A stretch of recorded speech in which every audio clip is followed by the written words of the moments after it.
ये है गुणात्मक तत्समक। गुणात्मक तत्समक। इंग्लिश में बोलते हैं इसको मल्टीप्लिकेटिव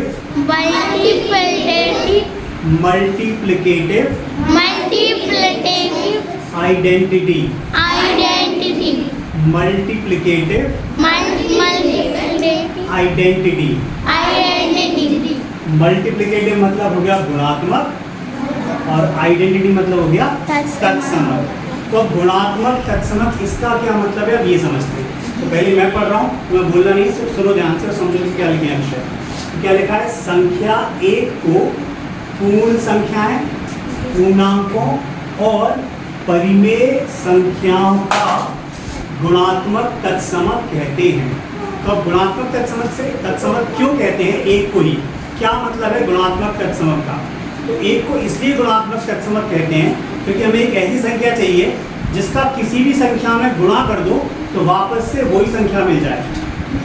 जैसे योज्य में देखा था ना हमने जोड़ने वाले में, कि जोड़ने वाले में हम ऐसी संख्या देख रहे थे कि उसको किसी में भी जोड़ दें तो वापस से वही संख्या मिल जाए, इसलिए हमने उसको क्या बोला था? योज्य तत्समक। अब हम बात कर रहे हैं गुणात्मक की, मतलब गुणा की। तो गुणा में हमें एक ऐसी संख्या चाहिए कि जिसका किसी भी संख्या से गुणा कर दो तो वापस से क्या मिल जाए हमको? वही संख्या मिल जाए।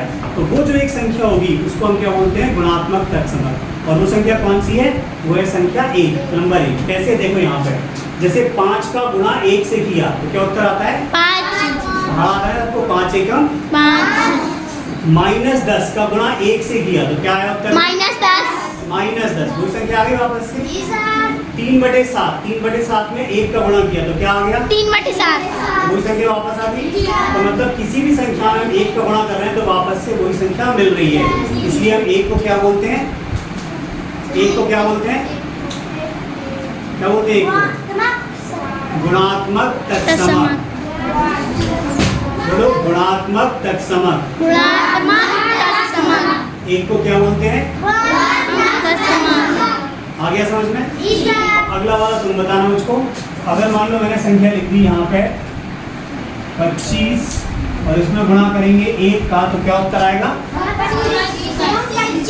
25 में 1 का गुणा करेंगे तो क्या आएगा? 25। तो ये समझ लो किसी भी संख्या में अगर 1 का गुणा करेंगे तो वापस से वही संख्या मिल जाएगी। आ गया समझ में?